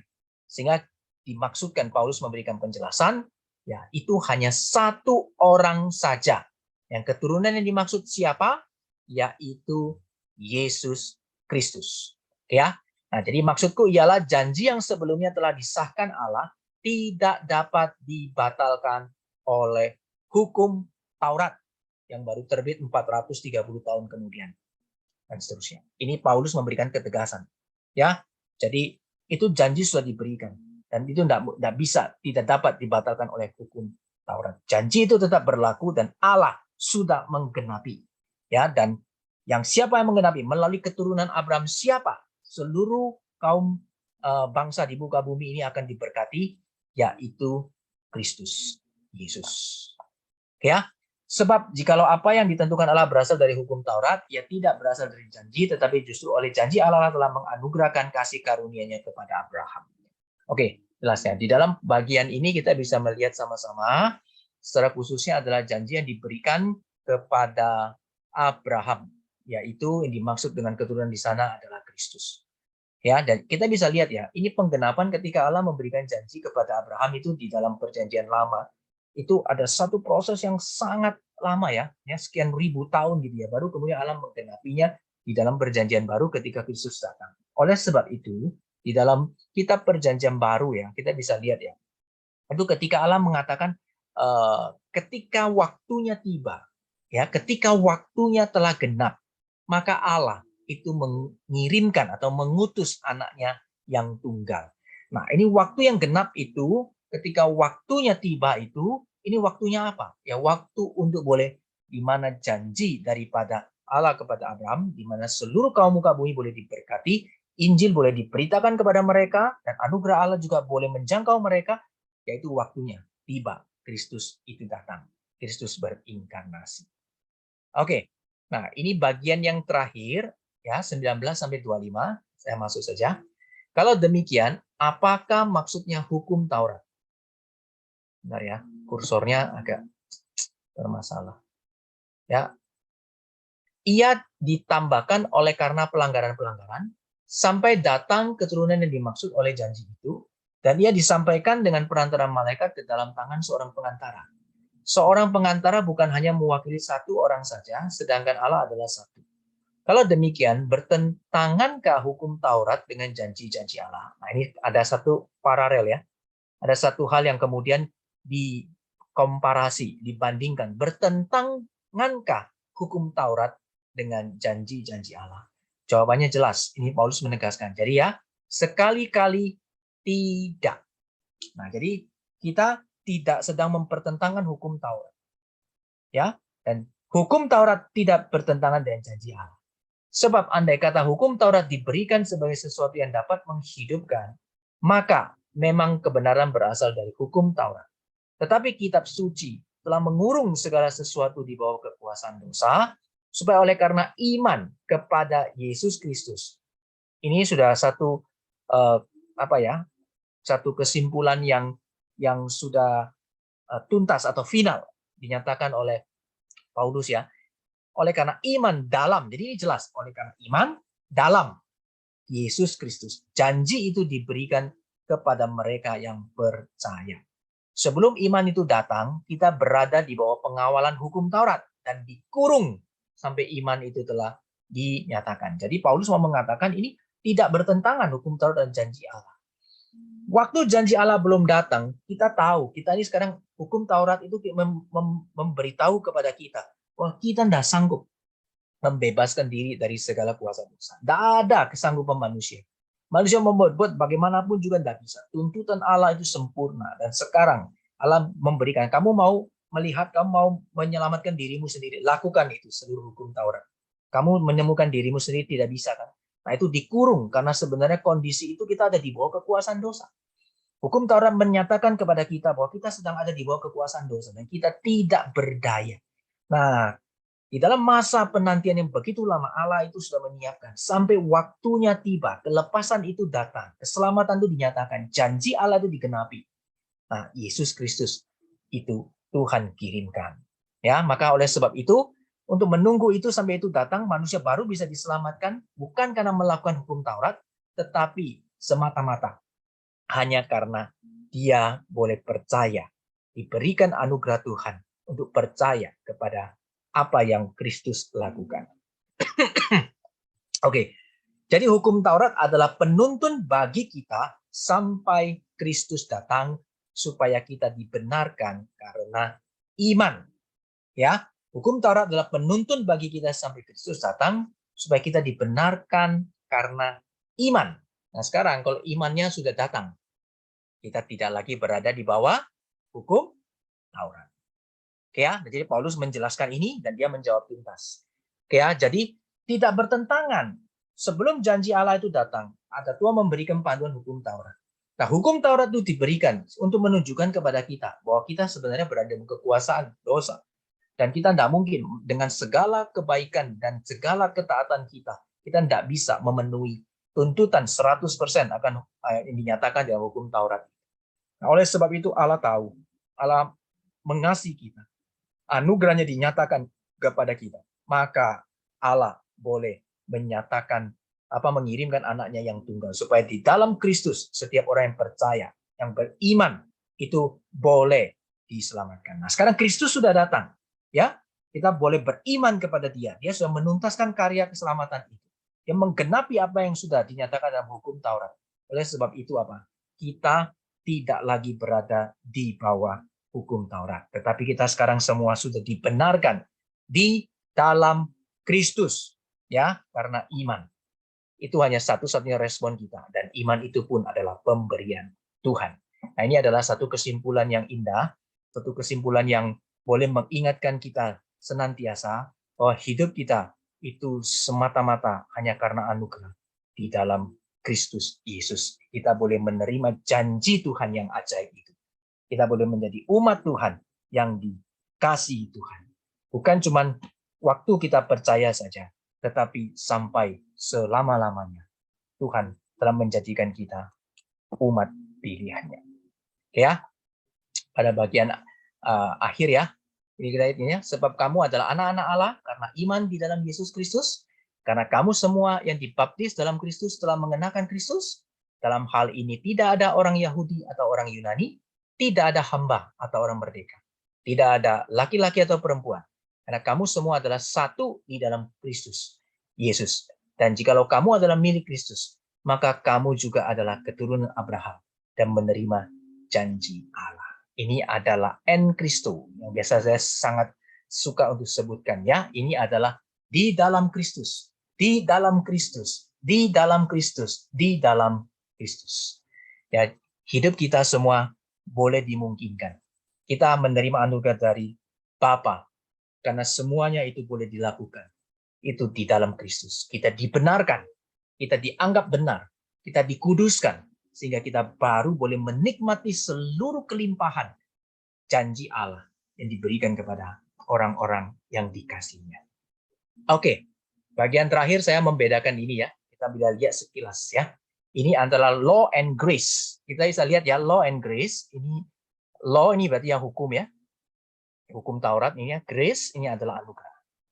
Nah, kita sudah lihat semuanya, ini kesimpulan kecil saja ya.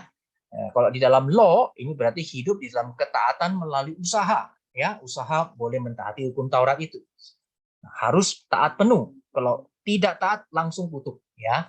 Kemudian dipakai sebagai pedoman di dalam kekudusan hidup. Jadi hukum Tauratnya menjadi patokan. Ya, salah sedikit ya kembali harus. Jadi menuntutnya penuh ya. Dan tidak bisa sedikit pun pakai seperti timbangan begitu ya, mana yang lebih baik sama jahatnya ditimbang banyak baiknya. Bukan, tetapi satu saja salah itu jatuh semua ya.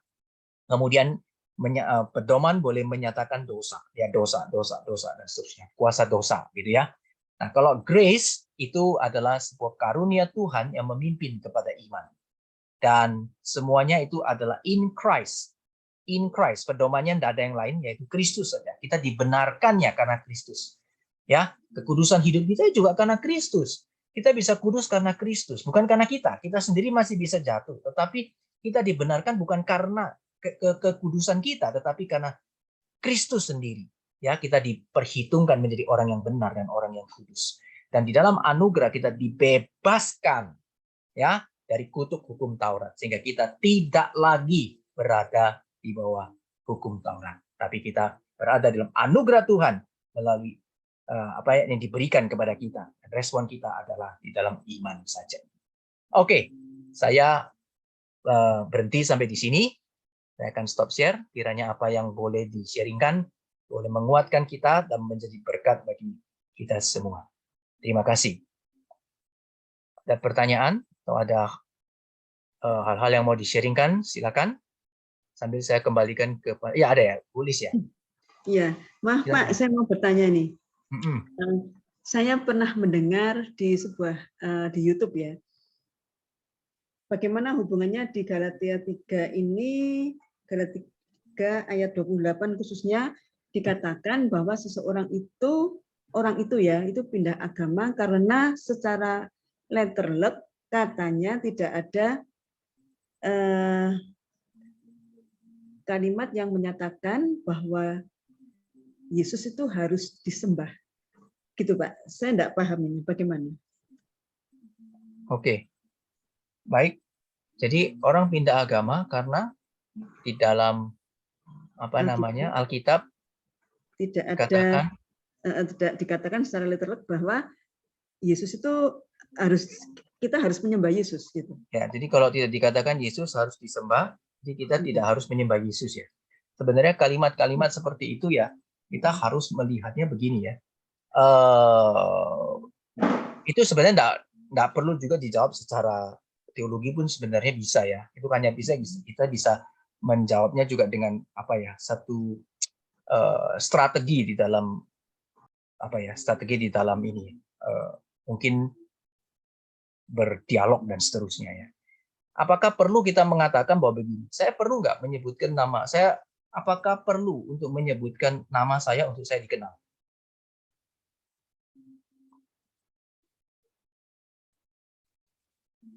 Coba Bu Lis jawab.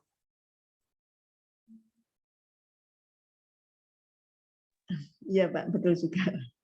Sebenarnya nggak perlu dijawab teologi sih. Menurut saya sih kadang-kadang lihat gini, nggak perlu ya. Itu sama aja seperti mengatakan gini, Tuhan kalau engkau melakukan apa yang aku mau, baru aku mau ikut kamu. Kalau engkau benar ya, kalau bisa melakukan apa yang aku mau, aku minta ini, baru kamu Tuhan. Benar nggak? Nggak perlu sampai dalam-dalam, dijawab begini aja selesai. Benar kan? Nah, di dalam kita makanya menjadi anak-anak Tuhan itu kita harus ada satu ya. Ini Cornelius Van Til ya. Kalau di dalam iman Kristen apologetik, saya pegang Cornelius Van Til. Kenapa saya pegang Van Til ya? Van Til mengatakan demikian ya. Ini bagus sekali kalau Van Til di dalam iman Kristen. Kita dialognya ya. Di dalam apologetik, di dalam iman Kristen. Di dalam iman Kristen dulu ya. Van Til bilang begini, kita harus punya dasar itu harus kuat, dan kita harus di dalam satu dasar yang benar, kita percaya bahwa Alkitab itu firman Tuhan. Kita percaya ya dengan penuh, kita tidak meragukan sedikit pun. Nah, ini namanya satu posisi atau presaposisi. Ada satu presaposisi yang harus benar dulu di awal. Nah, kalau presaposisinya sudah sama, nggak usah bicara. Ya, tapi kita bicara begini, kita harus ada di dalam satu kebenaran yang sifatnya itu sudah bersifat mutlak. Namanya benar kan mesti mutlak ya. Nggak bisa relatif begitu ya. Nah, di dalam bagian ini kita harus menerima satu hal yang benar dulu, bahwa Alkitab adalah firman Tuhan.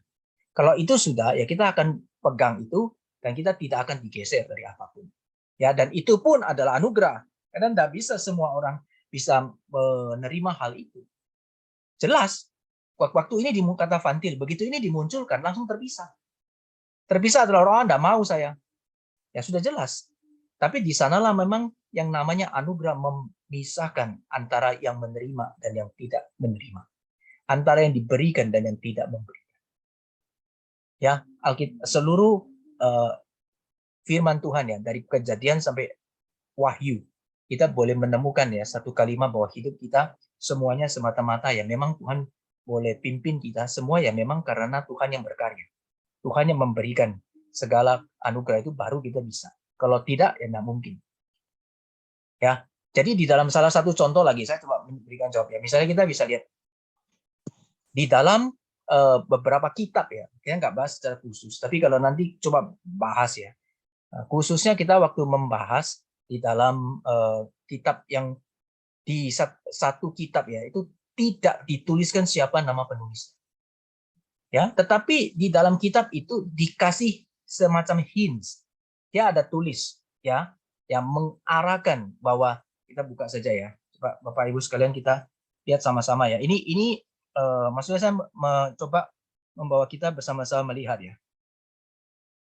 Kadang-kadang tidak perlu harus dinyatakan sesuai secara jelas. Lalu kemudian kita mengatakan, oh kalau gini ini bukan, oh kalau ini iya, gitu ya. Kita bisa lihat ya, misalnya di dalam pengkhotbah ya, pengkhotbah kita buka pengkhotbah ya. Pengkhotbah pasalnya yang pertama. Pengkhotbah pasalnya yang pertama. Kitab pengkhotbah ini. Kalau Bapak Ibu bisanya baca kitab pengkhotbah ya, nanti di sana kita akan melihat siapa ini penulis dari kitab pengkhotbah. Tidak ada ditulis kitab pengkhotbah. Tidak ketemu ya. Cuma ditulisi kitab pengkhotbah, ini perkataannya pengkhotbah.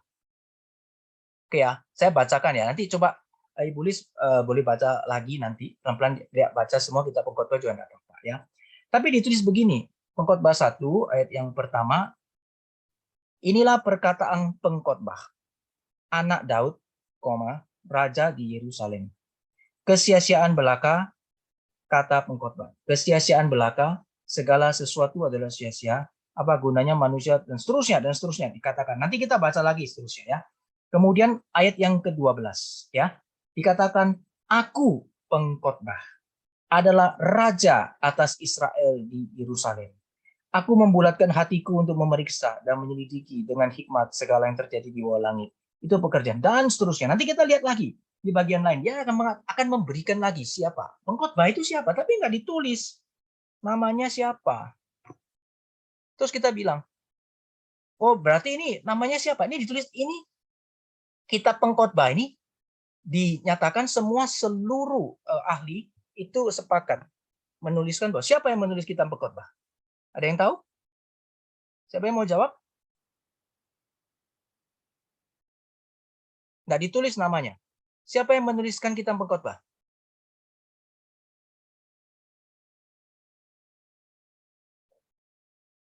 Ada yang mau jawab?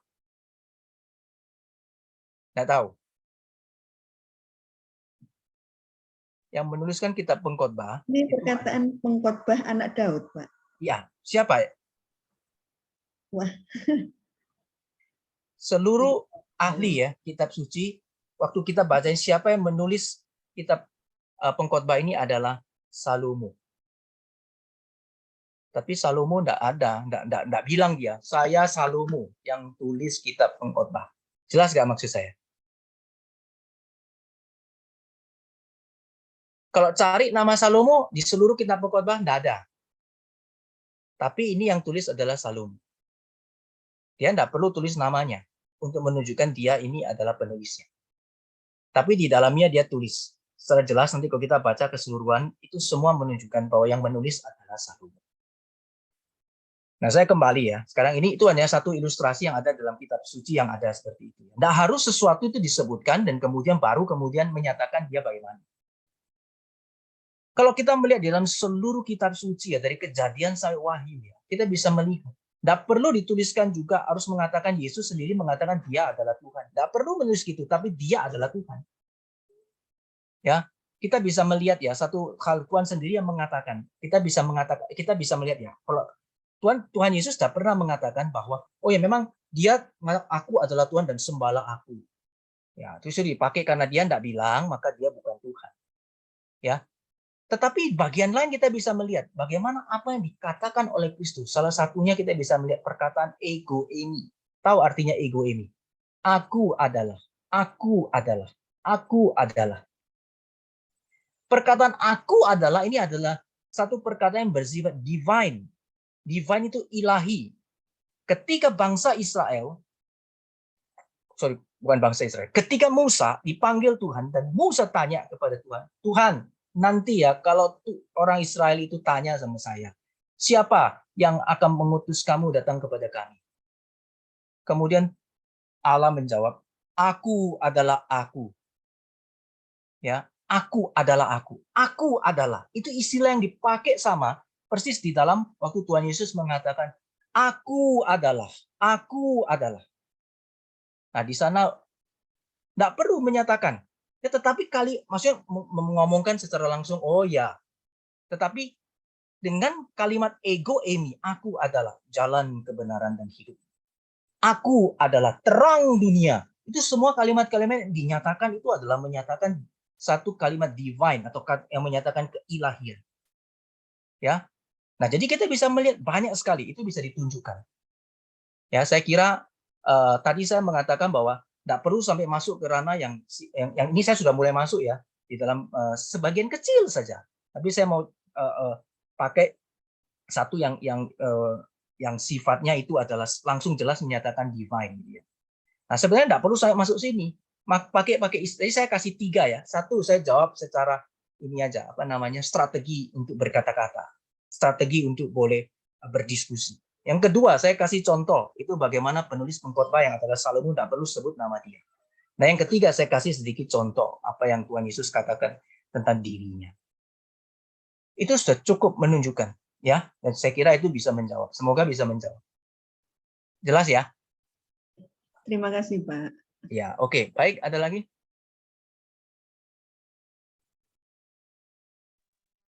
Ya, masuk itu. Ya, apa? Suaranya nggak jelas ini. Pernyataan dari Allah Bapa sendiri juga menyatakan bahwa Kristus itu pernyataan dari Allah Bapa tentang siapa Kristus itu juga menunjukkan. Ya, ya banyak sekali. Terima kasih, Ibu Jenny. Ya, jadi banyak sekali pertanyaan dari Bapa sendiri yang menyatakan, ya, dia adalah anakku yang dia adalah yang kukasih kepadanya laku berkenan dan seterusnya. Aku dan Bapa adalah satu, banyak sekali. Itu menunjukkan satu-satu itu banyak ya, tapi tadi saya menunjukkan sebagian kecil saja. Oke, thank you tambahannya untuk Ibu Jenny ya. Baik, ada lagi? Ada di Filipi juga Pak Rusli, selain tadi beberapa Bu Jenny atau Pak Rusli sampaikan. Ya. Filipi 2 ayat 9 sampai 11 boleh izin dibacakan Pak Rusli? Silakan, Saya bacakan Pak. Ya. Semoga bisa semakin menguatkan Ibu Lis tadi yang tanya ya Pak Rusli ya. Ya, silakan. Itulah sebabnya Allah sangat meninggikan dia dan mengaruniakan kepadanya nama di atas segala nama. Supaya dalam nama Yesus bertekuk lutut segala yang ada di langit dan yang ada di atas bumi dan yang ada di bawah bumi. Dan segala lidah mengaku Yesus Kristus adalah Tuhan bagi kemuliaan Allah Bapa. Jadi tulisan Paulus ini clear, bahkan ini sebagai bentuk declare untuk setiap kita memberikan sebuah pengakuan bahwasanya ini Tuhan kita Yesus ini satu-satunya juru selamat penebus kita. Dalam anugerahnya kita tidak perlu ragu-ragu. Itu Pak Rusli.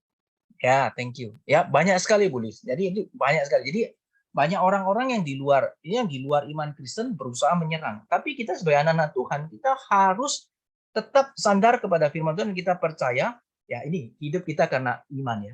Hari ini kita belajar ya living by faith ya, hidup ya, walking in spirit ya. Jadi kita berjalan di dalam tuntunan Allah ya, dan kita hidup di dalam iman. Nah, jadi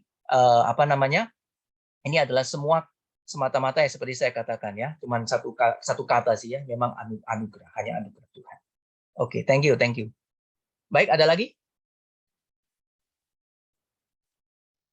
Masalahnya itu juga Pak, kan mereka juga nyerangnya bahwa yang ngomong kan kayak mereka mengklaim bahwa orang Kristen itu disesatkannya oleh Paulus, bukan diajar. Nah, itu yang juga mungkin next kita bisa sama-sama belajar tentang ini ya. Oke. Ya, thank you. Ini usulan topik ya. Usulan topik ya. Nanti kalau berarti usulan topiknya apakah Paulus ini bukan rasul gitu ya. Sebenarnya sebenarnya apa yang dinyatakan, apa yang menjadi pergumulan Paulus ini sudah dinyatakan sejak dari kita bahas surat Korintus ya. Bagaimana orang-orang meragukan Paulus, kemudian di dalam bagian surat Galatia ini sebenarnya juga sudah ya kita lihat ya. Dari zaman dulu, dari sejak awal itu ya selalu sudah muncul ketika Paulus dipakai Tuhan dan bagaimana mereka itu meragukan, dan Paulus menyatakan dengan tegas ya kerasulannya, otoritasnya, bagaimana dia boleh dipakai dan dipilih Tuhan dan diutus sebagai pergi kepada orang-orang yang bukan Yahudi dan seterusnya. Oke ya, itu sekaligus kita review ya apa yang kita pelajari. Mungkin bisa direview kembali 2 Korintus dan di Galatia ini yang di awal kita sudah lihat bersama-sama. Oke, lain kali mungkin kita akan coba saya pikirkan ya secara khusus untuk hal ini. Baik, terima kasih. Ada lagi?